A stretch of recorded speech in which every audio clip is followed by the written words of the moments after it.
So, hello students. Today we'll continue with the chapter The Age of the Guptas from our history textbook, chapter number 6. In this chapter, earlier we have already done the sources, that is the main source of information of the Gupta Empire. The Gupta Empire, which is also called as the golden era of Indian history. The Guptas not only were great scholars, great architects, great expansionists, they also gave a lot of importance to education, especially Sanskrit. The Sanskrit culture was given a lot of importance during this era. The Nalanda University, then science by Aryabhat, and cultural works of Kalidasa, the Diogar temple, all were prominently of this age. So we have finished the accounts of Farhain in the previous lecture. We have discussed about the Allahabad pillar inscription. We have discussed about King Chandragupta I, the reign of the Gupta period.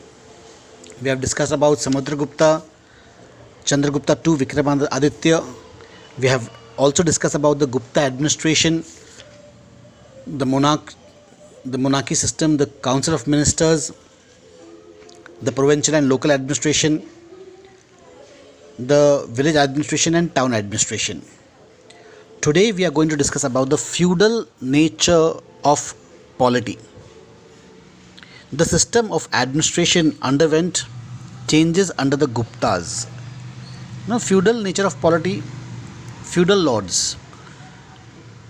Feudal lords are kings of a lower stature. That means the Guptas, they ruled over such a vast empire. If you see the map, the Gupta Empire, we can see that the Gupta kingdom stretches from far west of the river Indus to almost to the Bay of Bengal. Okay, and from the north in Kashmir, Jammu and Kashmir, the foothills of the Himalayas, parts of Nepal, to river Tapi, to river Mahanadi. We can see even Bombay and Goa. Bombay, till Bombay, not Goa, till Bombay. This entire region was ruled by the Guptas. So the system of administration underwent several changes under the Guptas.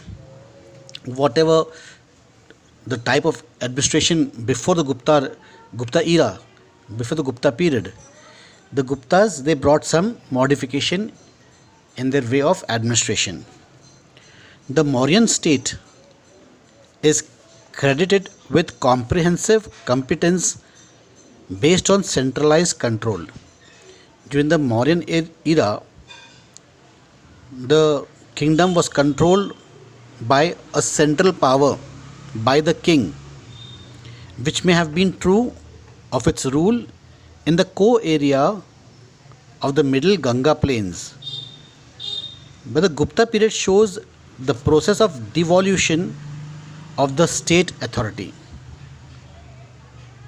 The functions of collection of taxes, regulation of mines, agriculture, etc., together with those of the maintenance of law and order and defense, which were hitherto performed by the state officials, were now step by step abandoned, first to the priestly class and later to the warrior class.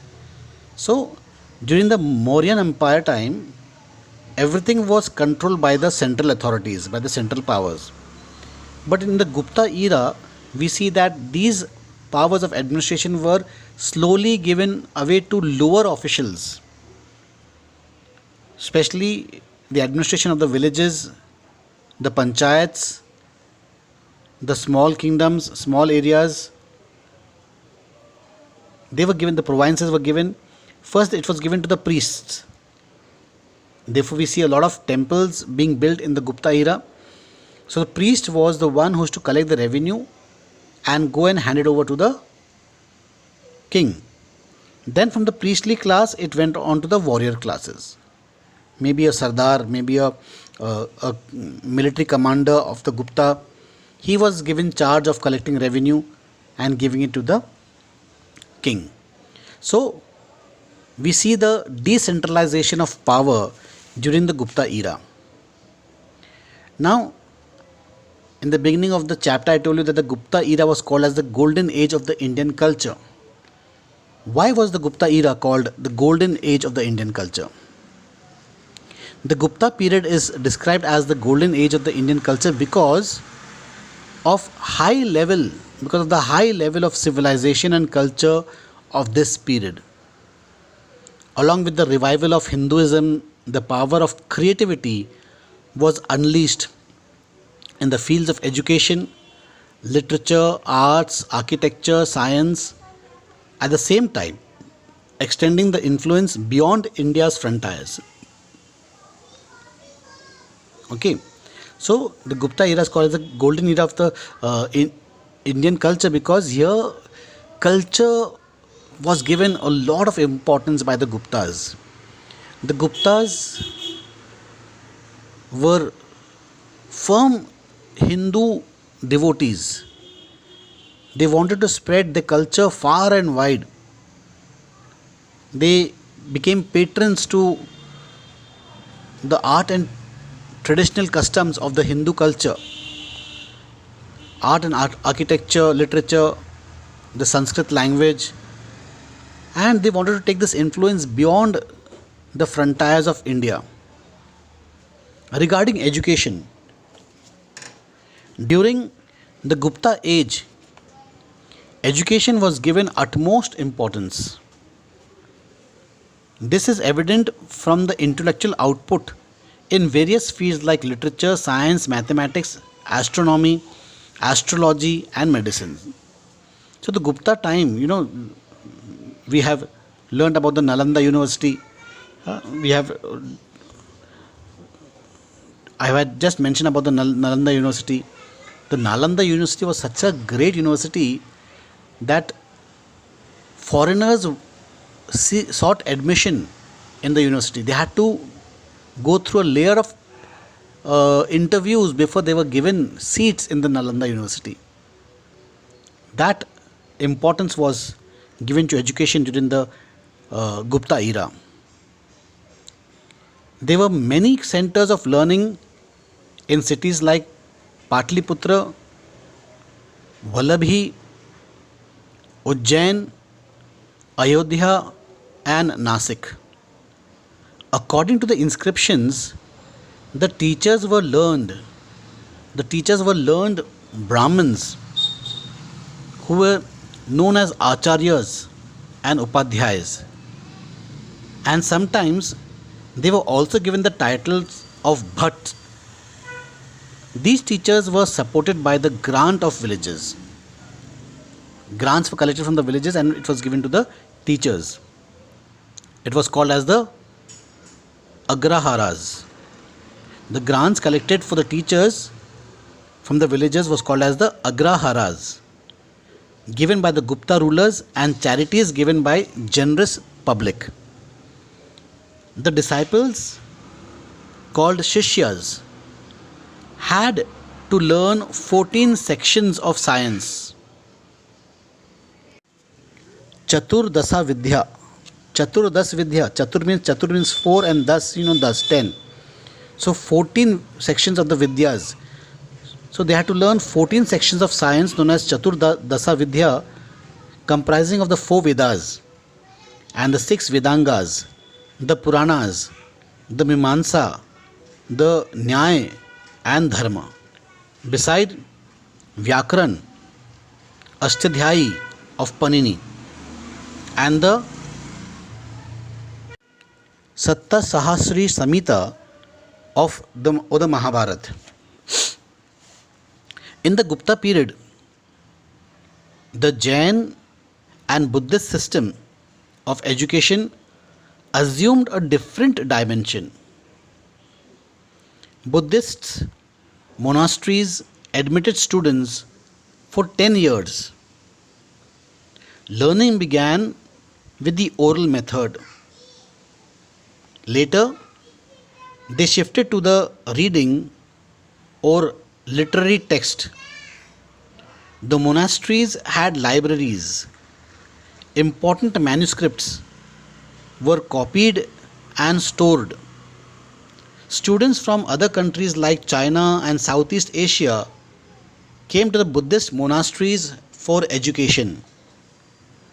The monasteries were normally maintained by grants from kings and the rich mercantile class. They attracted scholars from far and near. Fa Hien also spent several years in the monastery at Patliputra studying Buddhist religious books. So, in the Gupta period, the Jain and the Buddhist system of education, they assumed different dimensions. They assumed different dimensions, especially the Buddhist monasteries. The Buddhist monasteries, they admitted students in their universities, in their pathshalas, in the universities, for a period of 10 years. When a student was admitted, he had to first go through oral recitation, like Rama Rama Ho, Rama Ha Ha. Okay, some matras. They had to learn everything by heart, like we learn our tables now, our arithmetic tables. We have to learn our arithmetic tables orally. In the same way, they had to learn grammar orally, and later on they were shifted to reading the texts and then copying the manuscripts and storing them. So students from different countries of Asia, Central Asia, they used to come to India and study in the Nalanda University, come and study here. These universities were maintained on the grants given by the kings or the rich merchants or generous citizens who were generous enough to maintain the universities. Higher education was given equal importance during the Gupta age, as is evident from a number of universities which existed during this time. The two popular universities were Takshila and Nalanda. The Takshila University was one of the first few centers in the world which offered higher education. The university was, however, established before the Gupta Empire came into existence. Let's learn about the Nalanda University. It was the most renowned educational institution of ancient India. It was located at Nalanda in Rajagriha in Bihar.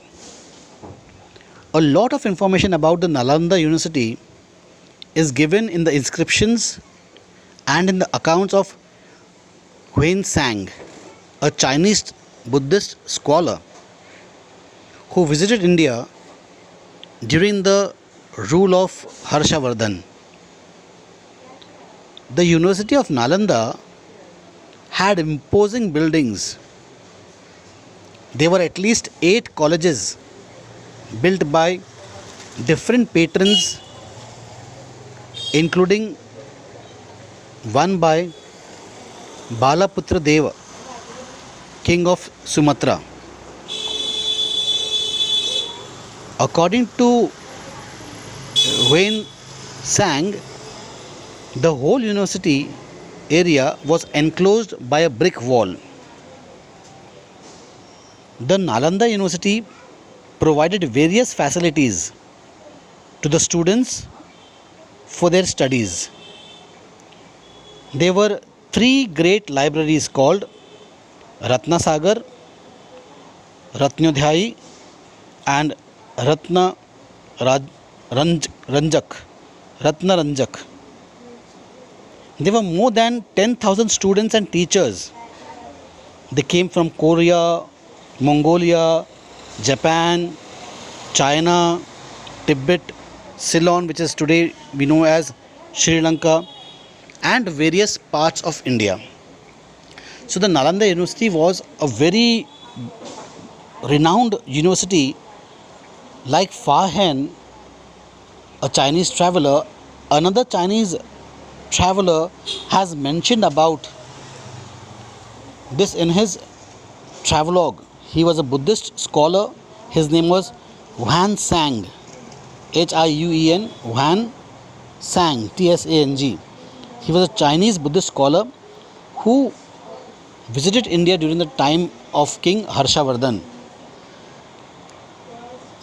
It is said about the Nalanda University that the entire campus was surrounded by huge walls, that perhaps maybe they were too strict, too disciplined.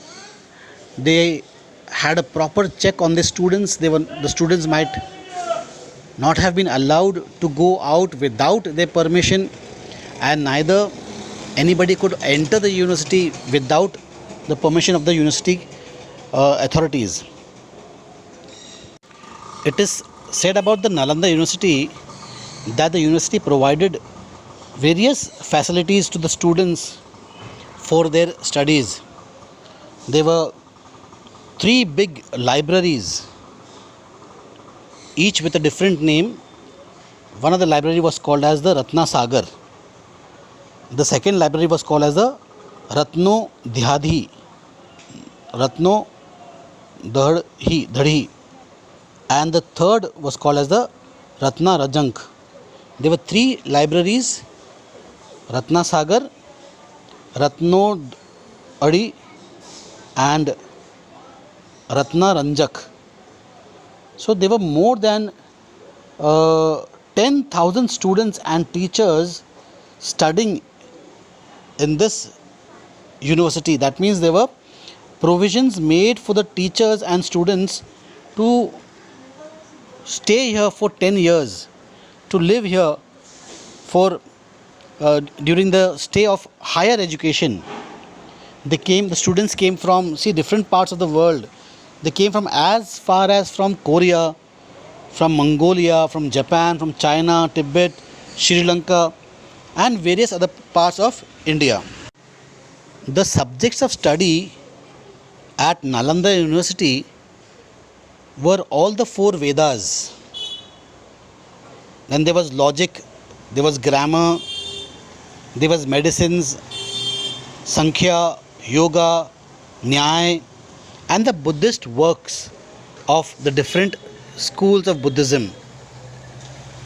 Nalanda University was not an ordinary university.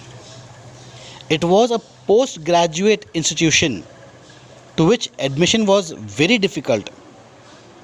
Before admission, an examination was held in which hardly 20% students passed and the rest were rejected. Only the most brilliant were admitted to the university. Nalanda continued to be a beacon of light, a shining example. Beacon of light means a shining example up to the 12th century AD, when it was destroyed by Muhammad bin Bakhtiyar Khilji. Invaders invaded into India and they destroyed this beautiful university, this wonderful university, which was a center of knowledge. A general of Muhammad Ghori, who was Muhammad bin Bakhtiyar Khilji, he was the general of Muhammad Ghori. Today only the remains of its magnificence and glory can be seen. So even today we can see the magnificent building of this university, the remains of this great university. Regarding science, during the Gupta period, great contributions was made in many branches of science like astronomy, medicine, metallurgy, etc. Varahamihira was a great astronomer. He proved that moon rotates around the earth and the earth rotates around the sun. Whereas many of the European scholars, when they thought that the earth was flat and the sun moved around the earth from east to west, it was this great scientist Varham Hira. He revealed that it was not that the sun was going around the earth, it was actually vice versa. It was the earth that was moving around the sun and the moon that was revolving around the earth. He described the law. Then the Brihat Samhita of Varamira deals with astronomy, botany, natural history, and physical geography. Brahmagupta was a mathematician and an astronomer. He described the law of gravitation several centuries before Newton. Metallurgy, or the scientific study of metals, had reached an advanced stage during the Gupta period. This is evident from the iron pillar at Mehrauli near Qutub Minar in New Delhi. Charkha and Sushruta were famous scholars of Ayurveda. Aryabhat was a great astronomer and mathematician. He flourished during the rule of Gupta dynasty. His two famous books include Aryabhatiyam and Surya Siddhanta. His main achievements were the following. He said that the earth moves around the sun. It was several centuries before the Europeans said the same thing. He discovered the rule for finding the area of a triangle. Okay, we give this credit to Pythagoras, but it was Aryabhat who had discovered the rule of finding the area of the triangle. He calculated the exact value of pi, 22 upon 7, isn't it? Aryabhat was the one who calculated the exact value of pi, which was equal to 3.1416. The credit for development of trigonometry should actually go to him. In his work Surya Siddhanta, he explained the exact causes of solar and lunar eclipse. People were unaware of why eclipse used to occur. There were many myths, many blind beliefs before Aryabhata could actually prove the reason behind the solar eclipse and the lunar eclipse. Aryabhata was acquainted with the decimal system and the use of zero. He was acquainted means he knew about it. Perhaps he must have traveled to Arabia, where the Arab people were the ones who were able to count 1 to 9 and 0. The Romans, they had only 1 to 9. They did not have the number 0. Regarding culture during the Gupta era, the Gupta Empire was a well organized state under a succession of versatile and magnificent mighty rulers who led it from one point of achievement to another. There were political stability, so trade and commerce flourished. This economic prosperity allowed people to pursue various arts and crafts and literary activities. Thus, the ideal condition available in the Gupta age led to the unprecedented development of Indian culture. During the Gupta period, temples were built with elaborate details. Unlike the earlier period, when wood or other perishable materials was used, the temples in Gupta period were built on solid materials like bricks and stone. The Vishnu temple at Deoghar, the Vishnu temple, also called as the Dashavatara temple, is one of the finest examples of Gupta architecture. It is about 125 kilometers from Jhansi in Uttar Pradesh.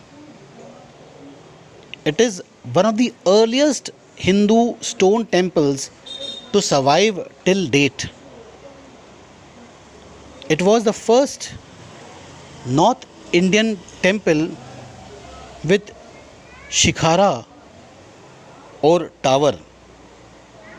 Although a part of it has disappeared, in spite of its dilapidated condition, the temple has a compelling presence. It was completely made of stone and bricks. The temple was built on a 1.5 meter high platform. Four stairways outside the platform provide access to the temple. Its exterior is decorated with scenes from Ramayana. The entrance and pillars were adorned with countless paintings and carvings. It is dedicated to Lord Vishnu, the god of preservation, who is shown asleep on the coil of a giant serpent called Sheshnag. There was an outer wall around the temple. Then we'll talk about literature. The Gupta age constitutes an important phase in the history of Sanskrit literature. It replaced Prakrit not only in inscriptions but also in religious and philosophical literature. Sanskrit became the language of the learned and retained its supreme position for 1,000 years. Guptas made Sanskrit official language for administrative purpose. Sanskrit was used in official documents as well as in inscriptions. The classical Sanskrit literature that flourished during the Gupta period consisted of epics, poetry, drama, lyrics, and prose. Both religious and secular literature existed side by side. So, Sanskrit was not only for imparting education regarding the religion, but also regarding certain secular aspects as well. The Gupta age was distinguished by a number of writers whose contribution vastly enriched the different branches of Indian literature. These include Kalidas, Sudarka, Bhasa, Harisen, Dandin, Subandhu, and Bhairavi. But the most shining light was the course of Kalidas. Of course, was Kalidas, the famous poet and dramatist. Kalidas is regarded as the greatest poet and playwright India has ever produced. Vincent Smith has rightfully compared the Gupta age with the Elizabethan period in history of England. According to him, in India, all the lesser lights are outshone by the brilliance of Kalidasa, as in England, all the smaller authors are overshadowed by Shakespeare. His four poetic works are Ritu Samhara, Raghuvansa, Meghdut and Kumar Sambhava. The three dramatic works of Kalidas were Vikramo Vasiham, Malvik Agnimitram and Abhijananam Shakuntalam. His dramatic work Abhijanana Shakuntalam narrates the love story of King Dushyant. This is also very famously known as Shakuntala. The love story of King Dushyant and Shakuntala, whose son Bharat later became the ruler. The Meghdut, that is the cloud messenger, is equally an outstanding lyrical poetic work. The hero of Malvika Agni Mitram is Chandragupta Vikram Aditya. It was written to commemorate the marriage of his daughter Pravavati with Rudrasena.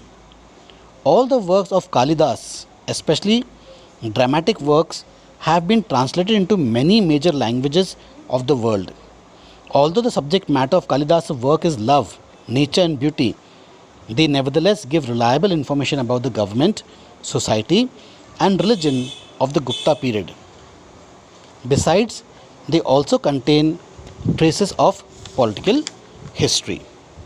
Okay, so with this we come to an end of the chapter, the Gupta era.